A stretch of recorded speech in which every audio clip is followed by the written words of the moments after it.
9:30 as we aim high in 89 here on the People's Network. In harness, you have two sticks.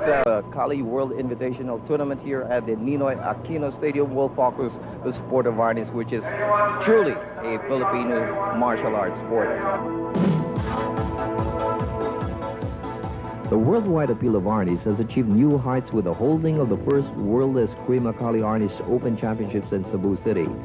Harness, the Philippines martial arts sport, has been on the move in recent years, and the World Championships indicates the importance which martial arts experts have shown in introducing it in their respective countries.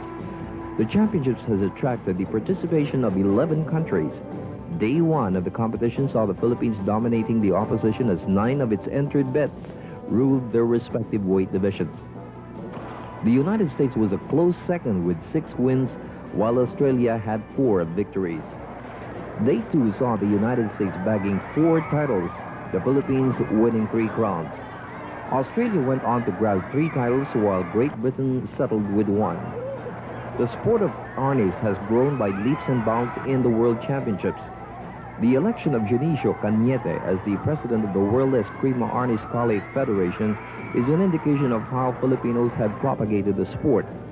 The other officers are Richard Bustillo of the United States, Vice President, Abner Pasa, Secretary General, and our friend Teddy Javier as Treasurer. The long years these men have served in the National Harness Association of the Philippines will certainly contribute to the future conquest of harness of the world as one of the leading martial arts sport.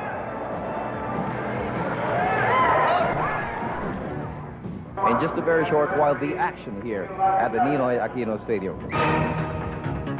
Tonight at 9:30 as we aim high in 89 here on the People's Network.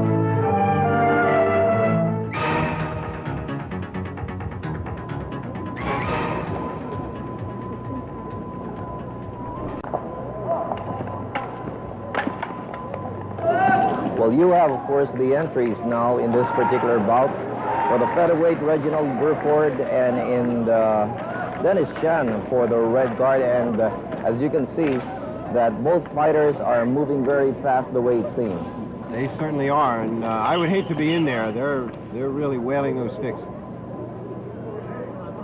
So we're fighting in the featherweight category, and you can see the action.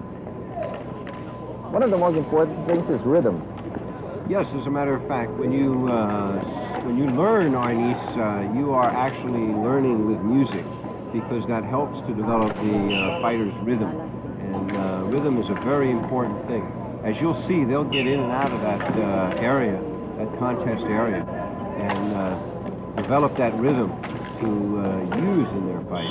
Reginald Burford in the blue is striking very well in the first round of this bout, and he has been carrying the bout, and he has been striking mostly on the head part. Yes, he has. He also uses a strike that we call watik, which some clubs term as curvado. And that actually curves over and above the baston of his opponent, and that's why he's able to make some of those extra strikes there. One thing very noticeable which I've seen is if you have not established the left side of your screen, the coach of the American team, he looks very popular to me, because I know that he appeared with Sylvester Stallone in a blockbuster movie, Over the Top. That's right. He is also the trainer of Mr. T. His name is Fred Durgaberg, and he's from the Durgaberg Academy in Chicago, which is the largest martial arts school in Chicago in the United States. And he is an excellent coach. He's the head coach, and he's been following Reggie very closely.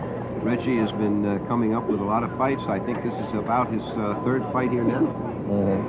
30 seconds is all you're allowed as a break. Somehow we have passed that time now. What normally happens after the 30-second if both fighters are still not in the court fighting? Well, they'll start to call a warning if there's an unreasonable delay. But it actually takes about a minute to get that headgear off and to get started again. Burford in the blue from the United States, Dennis Chan in the red. And as you can see, it's now the red player. That's Dennis Chan, who is now carrying the fight to Reginald Burford. That's right. He seems to be driving him back a little bit, and footwork is a very important aspect of what you're doing in Eskrima. And, well, Reggie's got some blows in there. But that's a very important aspect in the arena when you're fighting Eskrima. How different is the Eskrima compared to what has been practiced in Europe? Well, in Europe, some of the Eskrima is very new there, and the participants have been practicing only a few years. And that certainly counts for a lot. When you have that edge of time that you've put in terms of practice, you've not only developed some ability, but you've developed some stamina and some reaction, which is very important. Reaction time, that is to say.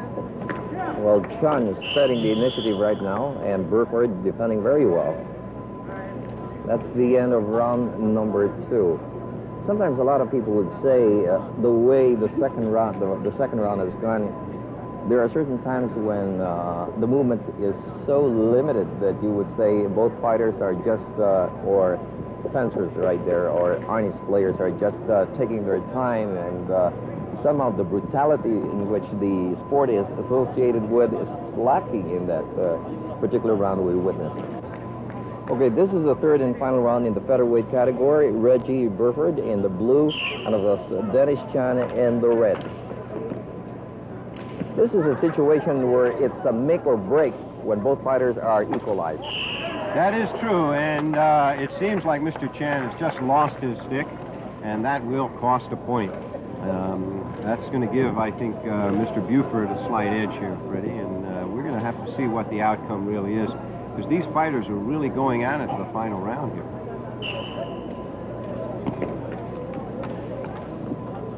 So it's great ease and timing with Reggie delivering those striking blows.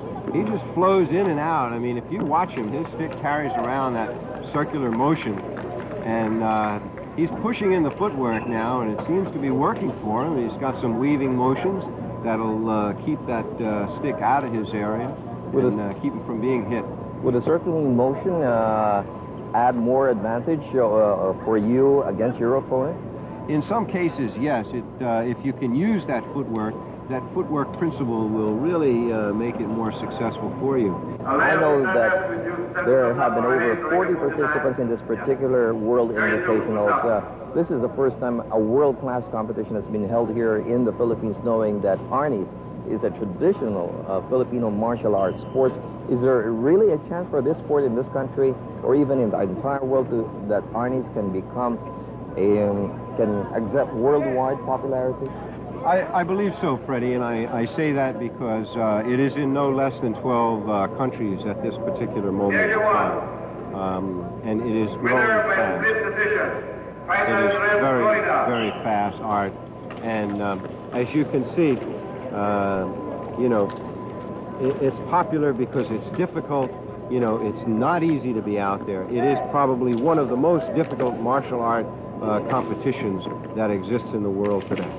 This is a third and final round, and it's getting a lot of speed now, and both fighters are really fighting their hearts out, and Burford has been doing great so far during the earlier part of this round.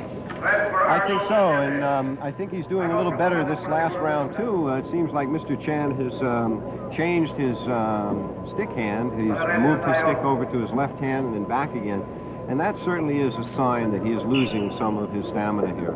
Is it allowed for a Arnis player to shift the stick from one hand to the other? Absolutely. As long as he's not making a strike with both hands, he can do that. That's the end of the fight, and in just a moment we'll see who is the winner in the featherweight category in this particular match of the championships being held here at the Ninoy Aquino Stadium. By unanimous decision, winner, Blue, Burford. Yes, Reginald Burford of the United States winning in the featherweight category, and we'll be back here at the Ninoy Aquino Stadium after we pause for these reminders. 9:30 as we aim high in 89 here on the People's Network.